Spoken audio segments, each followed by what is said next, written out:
Esther, thank you so much for joining us. Thank you for having me. We're here in Nairobi at TED Countdown. You're speaking later on this afternoon. How are you feeling about it? Just fine. Okay, good, fine. Can you give us a sneak peek? Maybe the answer is no, but can you give us a sneak peek of what you're going to be talking about later on? I hope we are going to cover some of it in that conversation Okay, cool. itself. So, but in 2 words, it's about climate justice, loss and damages, and how to pay for it and spend it. Okay, so loss and damages, which is important. I feel like that's a recurring theme in some of these episodes. But Loss and Damage Fund, big deal. If you haven't listened, tune into one of the other episodes and you will get a little bit of an overview, but also I'm sure we're going to cover it in detail in this interview. I've got 2 questions before we start, which might get cut, I don't know. The first one is, what was MIT like? Is it like it is in the movies? Like, I feel like I've seen MIT in Iron Man and stuff, but I don't know if it's like super technological in real life. I think it's quite technological in real life, but it involves maybe technology at the level at which we're doing it involves more blackboards than rockets. Right. But Okay. but I think as an institute, we still kind of invent the solutions of tomorrow and actually try to get them to the world quickly. The motto of MIT is mens and manus, which is the spirit and the hand. Okay. So we are not just there in cyberspace, we're also trying to get very close to people. Okay, so not just the hypotheticals, but also the practical element of it. Very much so. And less robot arms and more whiteboards And or some blackboards, yeah? And some economics too. Okay, right. And that was my second question, is I feel like whenever we talk about economics, I'm supposed to know what we're talking about. And I always pretend that I know what that is, but just humour me for a second. What exactly is an economist? What do you do for work, or how does that work? Like, in my mind, it's just numbers and like balancing books and stuff, but obviously that's an accountant, so we're talking about something different. That's certainly what most people imagine when they think of an economist. Usually a white man in a tie on television talking about inflation or tariffs maybe these days. But in reality, the economics profession, as it's practiced in academia, is very, very, very diverse. So economics is pretty much like everything human beings do. So the topic of conversation and inquiry range from poverty, which is what I do, climate, discrimination, labor market, effectiveness of public policy, health insurance. And yes, inflation and tariffs are part of it too, but just a small Can't part. escape the tariffs, yeah. And you're, I mean, it's not every day you get to speak to a Nobel Prize winner. Your Nobel-winning work is all about using scientific methods to study and reduce poverty, right? So, and this is like, I always find the poverty conversation so interesting because I've heard it described as a wicked problem, but also climate is described as a wicked problem. So we're talking about 2 massive things that really do touch every area of people's lives. What does your work say, or what does your research say about the impact of climate change on poverty? Are those 2 things, like, in your mind, inextricably linked? Do they come together as a package, or does one clearly impact the other in a specific way? Yeah, that's I think the heart of the matter today. So I've been working on poverty, and by poverty I mean global poverty, the life of the very poorest people in the world for my entire career.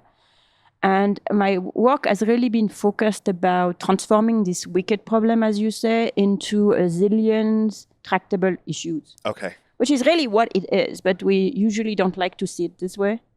And once we remove kind of the big capital P of poverty, and instead we think about, what do we do to get kids into school? Or what do we do to make sure they're learning something when they're in school? Or how to improve immunization rates? Or how to improve the take-up of technology in agriculture in Africa? All of these problems, one by one, can be treated very much in the way that you're thinking about treating disease, which is think about a specific treatment, which would be an intervention in the poverty space, see whether it works by using randomized controlled trials, like you would test a medicine, And if it doesn't work, then move to the next thing. Most things don't work. It's good to know. But if it does work, then you can scale it up. And that is the work that we are doing at JPAL, the Poverty Action Lab, the institution that I have founded and I still co-direct today. For the longest time, I've really focused on any number of problems on poverty, including the environment, but not so much climate change, because the poor people in the world contribute exactly nothing to climate change. Right. It's not actually their fault. So it's not their fault. Right. And the idea that, we should find ways for, African farmers to spend less energy is a little bit preposterous. Right. So I've been working on the, other things. Just to give you an idea, an African in the bottom half of the distribution of income in Africa emits 122 less time greenhouse gas than an American in the top 10% of the distribution. Oh my gosh. So this inequality in emission is such that it's kind of never really been my issue. I think, okay, there are more important things to deal with right now about, immunizing kids and HIV and whatnot. But a few years ago, I realized that, and before that, let me say, this approach has had tremendous amount of success. Maybe 20 years ago, we were seen as nut jobs by wanting to, do experiments on poverty issues. But the approach has really caught up. Governments across this continent and also in India, in Latin America, are now using it to improve the effectiveness of their programs and policies. And about 800 million people have already been touched by the program that we have shown to be effective. Someone in our network of researchers have shown to be effective. So this was all going swimmingly, and there have been a lot of progress, not just due to us, but there have been a lot of progress on the key problems that the poor face. Maternal mortality has been divided in two since the 1990s. Infant mortality has been divided by two. The death from HIV have plummeted. The death from malaria has plummeted. Right. Most kids are in school and so on. So everything was going well. But what we are facing in the next 10, 20, 30 years is the prospect that some of these gains would be erased by climate change, because the world's poor live in the hottest places. Right. And if the Earth warms up, let's say 2 degrees, it doesn't quite warm up the same way everywhere, but we could, first approximation, it does. But if you go from, a 30 degrees Celsius day to a 32, it is very, very, very, very different. Then you go from 18 to 20. Right. When you go from 80 to 20, you're from comfortable to comfortabler. Yeah. When you go from 30 to 32, it is like awful. Yeah. First thing. So there'll be more and more places that are inhabitable. There have been more and more people who live, day in, day out in super hot circumstances. All in the poor countries. Whereas in Denmark, they are going to have, cooler, they are going to have warmer winter, which is going to save a lot of lives. Because old people in Denmark die in winter. So broadly speaking, for the North, in terms of mortality, it's not a bad thing. Okay. There are a lot of other damages they shouldn't ignore, but for the poor countries and poor people, it's a disaster. The other reason why it's a disaster is that poverty itself hinders adaptation, because people don't have electricity, because they work outside, because they have homes that are not, that are small and not well ventilated and so on. So income is extremely protective. If it's very hot in Texas, you crank up the air conditioning. It's very hot in Pakistan, well, you still go to your construction work. Right. Yesterday, I took a car, went out of, about 2 hours of Nairobi, near Masai, in a place that gets very hot in the summer. And I ask people, what do you do when it gets very hot? I asked a bunch of women who were hawking vegetables on markets. And they're like, nothing. What do you want us to do? We go to work. Yeah, we go to work. What are the options? And I was like, isn't it tiring? I was like, yeah, of course it's tiring. Our legs get, flabby and our heart beats fast, but where is the money going to come from? Yeah. So that's the issue.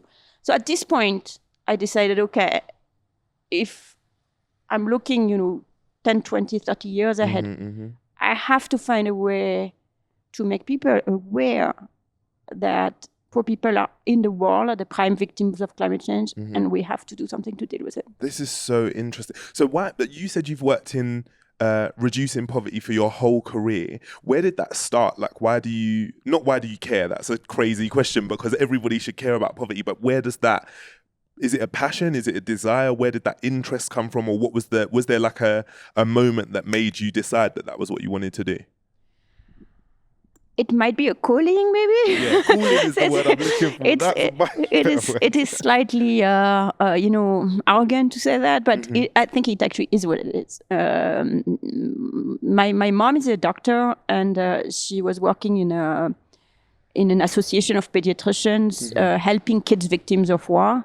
So from when I was very little, she was traveling back and forth to poor countries, not all the time, but from time to time, to work with them. And she would come back and show us a slideshow of where she'd been. Oh my and God. Show us... when parents come back from holiday and they're like, here's this T-shirt that I bought you. She would just give you she would show us a slideshow presentation right. with this little, small slides that existed back in the day. And show us, for example, kids having to go look for water very far from home, right. Or I remember one kid wearing a Kalashnikov. Wow! And I was at this point, I was like, "Oh wow! I'm so lucky to have been born in this kind of middle class family in a suburb of Paris, where I have everything I need, and it's sort of a cosmic debt I have to the world, and." What am I going to do to repay the debt? Right. And, it took me a while to figure out how to get there, but this kind of working as an economist, working with governments, NGOs, activists, companies, anyone, to improve the effectiveness of what they want to do anyways, that, has solved that little personal problem of mine, of why I'm on this earth. Yes. So it's a deep feeling of responsibility. A cosmic debt is a nice way of describing it. And my assumption then is that is where the manifestation of J-PAL came from. That this was like some kind of outworking of that feeling of owing something to the universe. And I'm interested. So J-PAL stands for Abdul Latif Jamil Poverty Action Lab. Who is Abdul Latif Jamil? So Abdul Latif Jamil is no more, but his son, Mohammed Jamil, is actually an alum of MIT. And his father, Abdul Latif Jamil, started actually a Toyota distribution company in Saudi Arabia. Okay. And from there, quite uniquely from Saudi Arabia, from relatively modest beginning, started to build a fortune, which his son has developed by continuing to do, cars and investing in now all sorts of other things. And at some point, he found us during one of his visits to MIT. He had always been really passionate about doing something against poverty. He was also interested maybe in giving back to his alma mater, and he found in us a way of combining these two things. So he's really the one who trusted our crazy vision and pushed us to, gave us the financing and also the inspiration to start the lab. Okay, so he's the enabler. So I don't know if that's the right enabler, maybe. Very much so, because it's not just the finance, but it's also the constant support. He's still with us in his journey, believer, and so on. Okay, maybe let's dive into like the is it the weeds, the meat and potatoes? I don't know what the correct metaphor is for it, but let's dive into it. I'm thinking in a practical sense, what is it that can be done to study climate adaptation strategies? Because we know, like you said, the world is changing, it's heating up, which means that people are going to be facing new challenges that they've not been facing. All the challenges that they've been facing are going to be more intense, quicker, more like impactful, I guess, in lots of ways. How do you go about measuring the effectiveness of different approaches? So you mentioned, is it randomized control trials, which I don't know a lot about, but I do know that it's a RCT. So how do RCTs work, and how do you at the lab go about figuring out what is effective and what's not effective? So in Poverty Action Lab, we have a climate initiative called KCAI, the King Climate Action Initiative, which focuses on the different pillars of climate mitigation, climate adaptation, and energy access. Say it again. It's climate mitigation, climate adaptation, and energy access. Okay. So mitigation are things like what can you do to reduce emissions. Adaptation is how can you find solutions to help people adapt. And energy access is because people in the developing world badly need access to energy in a way that is not contributing to the problem. Okay. So let me give you an example of, and all we do is these randomized control trials plus helping governments scale up what we have found to be effective. Okay. So let me give you an example, concrete example for adaptation, Niger is an extremely arid place where a lot of the soil is so badly degraded that it's very difficult to grow anything. There exists a technology which is called in French demi-lune, like a half moon, where what basically you do is to dig in the soil a hole in the shape of a half moon, large enough and deep enough that the water from the rain, whenever it comes, kind of stays there. And like a little pond. It kind of doesn't make a pond, but it retains moisture. Right. It makes a pond very temporarily, maybe, but then the pond goes away, but it soaks in. Okay. So that technology has been shown by economists to be effective. What economists did, so this is work by Kelsey Jack and her collaborators, Jenny Acker and others. What they have done is set up an RCT working with farmers to train them to use this, to dig these holes. And they were interested in, do we need to train them? Do we need to give them a financial incentive to do it? Yeah. Or do we need both?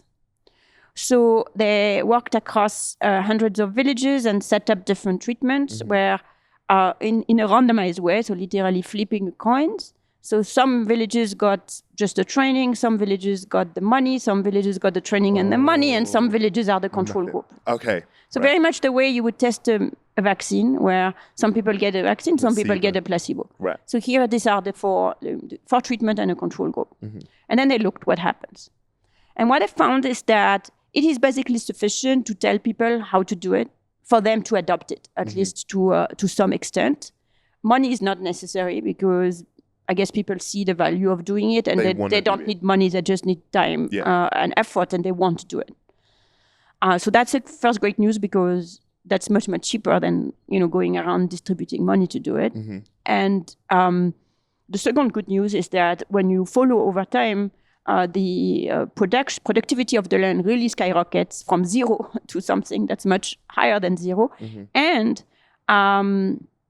it also makes it's also adaptive in the sense that it makes the production more drought resistant. So not only you increase the level, but you reduce the fluctuation.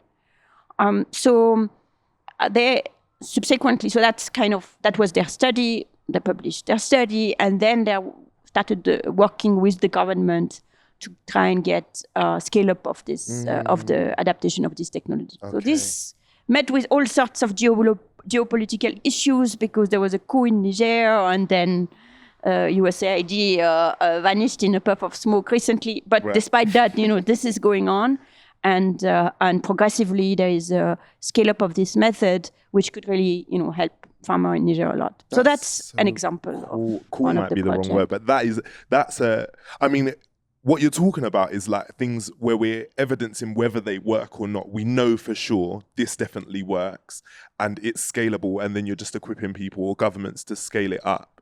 I'm wondering if you're thinking about the poorest communities globally, what does just transition look like for those communities? Because I'm sure when we come across these like new ideas or old ideas that work, and we can prove that they work and they're really efficient, there must be some kind of I guess, systemic issue in terms of engaging with governments where the poorest people, as always, just get left behind, right? Like where we know these strategies work, but then the governments are probably more driven to communities that they view as higher value or whatever it might be. What does just transition look like when we're thinking about working with these poor communities? And is that part of the reason that you choose to start in those communities with these initiatives? So that's a fantastic question, particularly emphasis on just. And I think you're exactly right about our tendency, even when we get to, when we work on the climate problem, there's a strong tendency to go from the richest people and then to the poorest people last. Right. But that's not true just with governments of poor countries. It's also very true of governments of rich countries. In part, for years, we sort of ignored the potential for just transition in the poor countries, or we started nickel and diming the poor world, thinking, well, we are not very sure we can spend a lot of money on your transition, which is really insane when you think about it, because a ton of carbon is a ton of carbon. Yeah, no matter where it is. No matter where it is. Yeah. So a ton of carbon in Ghana is a ton of carbon in Norway. And to tell Ghana, well, we could help you in having a green, transition, but you're going to have to borrow the money, and maybe you should buy our equipment to do it because we are very nice to you. That's crazy. Because that's not charity. You should do it in Ghana if it's cheaper for you to do it in Ghana. And then you should pay for it because you care about emission just as much as Ghana. And there is no reason for Ghana to pay for it.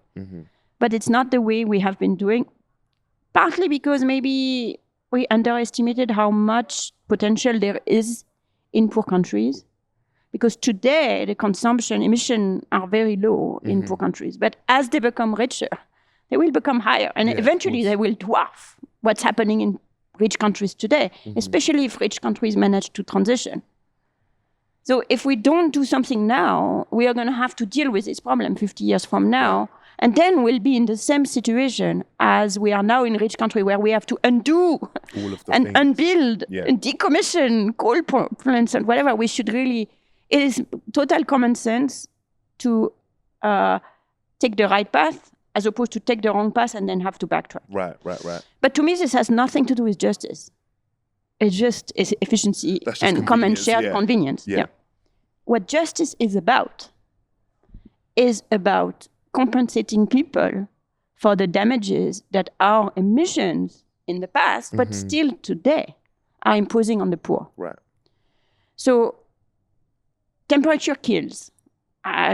Disasters kills, but just temperature kills. The hot temperature kills. Think of this woman in the market. Yeah. They don't realize it, but they are basically killing themselves slowly because they're putting their kidney under a lot of strain, and some of them might have a stroke when they are in the heat, but more generally, they're just their lifespan is cut short just by. So the estimate is about temperature alone would increase the number of deaths by about 6 million per year by 2100.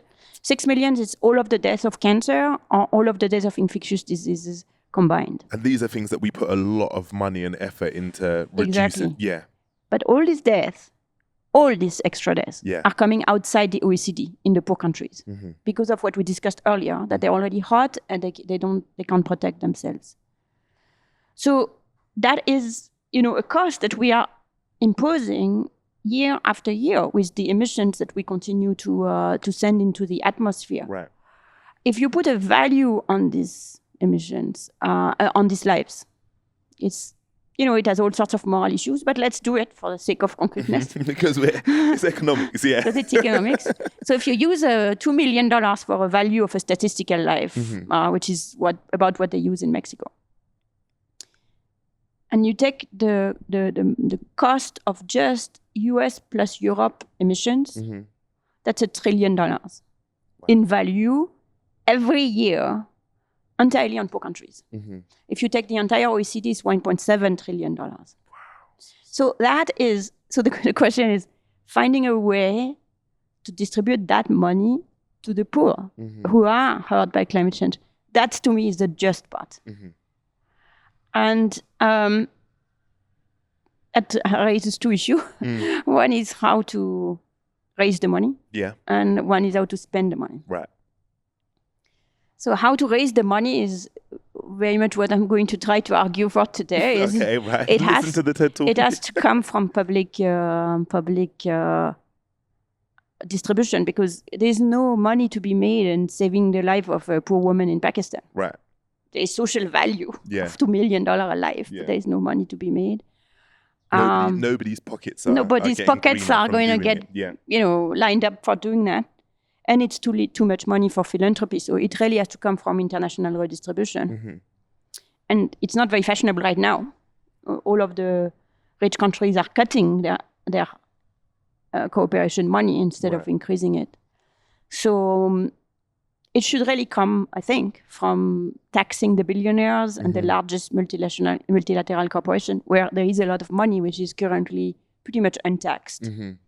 So I think there should be a global effort to collect this money. That, the 3,000 richest billionaires, the few hundred largest corporations, very modest tax on them would raise, could raise close to $1 trillion.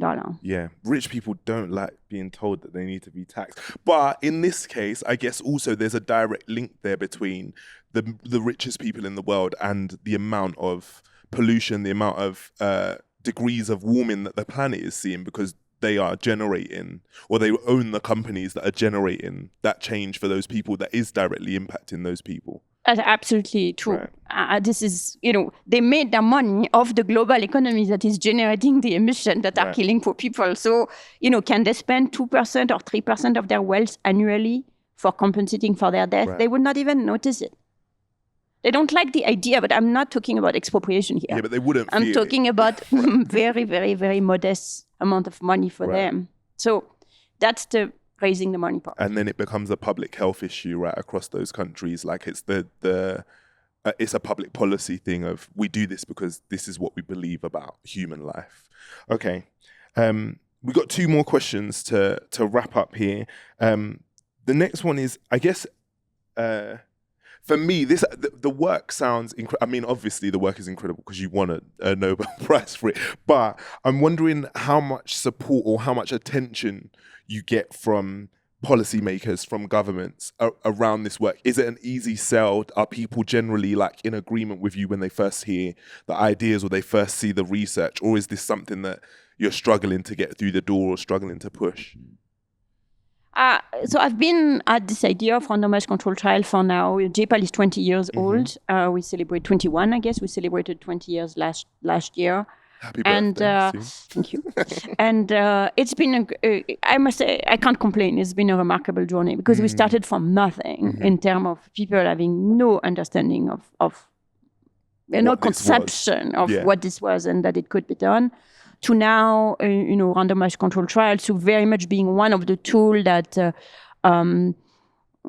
people in the field are willing to consider. And also, perhaps even more importantly, willing to listen to the results of what others in other countries they don't have to do the research themselves. So they don't have to do the research themselves. And that has really, it's been tremendous in terms of the impact this has had and the way it has changed the conversation in poverty.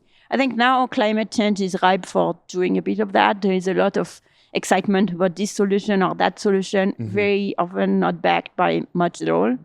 So so we're ready to do many more of the type of project that I described for randomized control trial. This is good. We love a good news story. It's good that it's a method that works. We know it works because it's based on evidence and people are responding well to it, which means that we're moving forward. That's positive.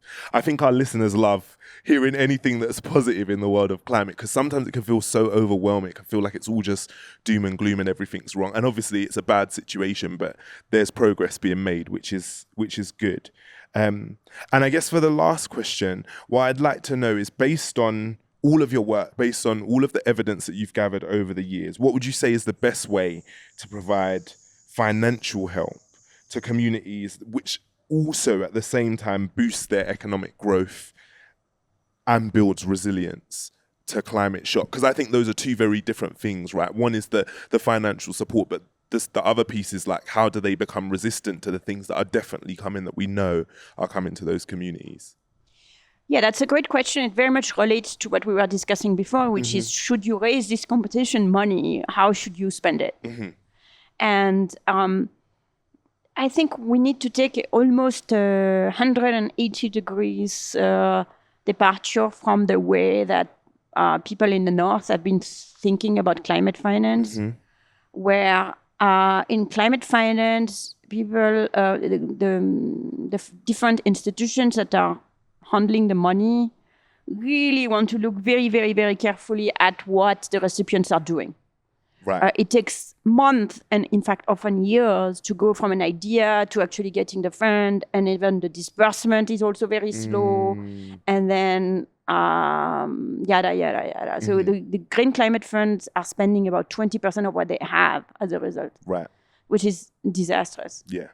So I think, and in the case of compensation money, if you really think of it as this is to compensate you for the damages that we are doing to you now by the emission now, you know, it kind of belongs to the people. Yeah, they can do what they want. So the best way to spend it, I think, is to send it to the people and to the community. Now, you might be saying, well, you know, fine, that's cash is cash, it's good enough, but does it build resilience and so on? And the answer to that, first of all, it might not be the best way to build resilience, but it is a way to build resilience. Yeah, it's a good point. That is very low overhead because it's very easy to give cash to people. You know, everybody, especially on this continent in Africa, has access to a mobile money wallet, can be plugged into a pipeline. The overhead of sending cash transfer to people is about zero. We have now hundreds of studies that show that people use it well, so the money is not wasted. Yeah, of course they do, because they're trying to survive the problem. You know, and so the impacts can be at least 1-for-1 or a bit more than 1-for-1 to the extent that they are building assets. They are, you know, using some of the money to build solar panel and power pump and so on. And we also have evidence that people use it for building resilience individually. For example, there was a program in, not a program, a government policy in Zambia where people were getting just a regular cash transfer at about the poverty line every month. And what it shows is that not only do they do better every month, but the fluctuation that you normally get during droughts and floods get eliminated. Right. Because people were able to save a little bit, invest a little bit, and protect themselves and so on. Thrust back into extreme poverty every time there's a climate issue. Yeah. So there might be a better solution, but we don't know yet, and we shouldn't go for, and it might be quite specific, and it might take a lot of effort to monitor that it's actually being implemented. So my view is that since we know that cash is quite good, we should go with raising the cash and send it off as soon as possible, because people are dying now, not in 10 years when we'll have finished the research. Yeah. The second part of it is one could give part of the money to communities to help them in anticipation and just after disasters. So there is a program in Mexico that used to do that called Funden, where it was mostly parametric. So whenever there is a lot of wind or a lot of water or it gets very hot, they would get they would be eligible for a grant, which they could get very rapidly. You could do even better if you can do it just before an anticipated shock. You have to wait until the actual. So thing you happens. can start doing things that individuals cannot do so easily themselves. Right. For example, build levees if people are close to the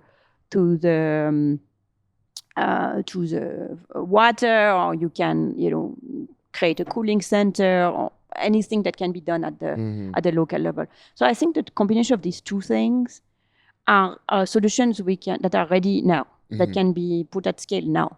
And in the meantime, we kind of should continue spending money innovating different solutions, such that governments, with the budget that would be freed up by the fact that they don't have to support their people, would be able to do things that are, they would have a big toolbox of things that they could pay for to increase resilience at the national level, at the community level, and at the individual level. Do you know what's so interesting about this conversation is I came into the conversation not being sure if it would all make sense to me, but it all. I feel like you've cracked it. Like I feel like you figured it out, and it all makes sense. And the solutions are like so accessible and so workable, and they're also so evidence-based that this seems like I would give you a Nobel Prize for this. I'd give you a Nobel Another Prize. one. Esther, thank you so much for sitting and chatting with us. I've really enjoyed it. I feel like I've learned a lot. And I feel like for the people who are listening at home, this is like a real hopeful episode where we can see that there's some work that's working and some solutions that are very practical and very achievable. And not just for us, but for the poorest people on the planet, which I think is so important and so inspiring. So thank you for sitting with us and for chatting. Thank you so much. Thank you so much. It was great.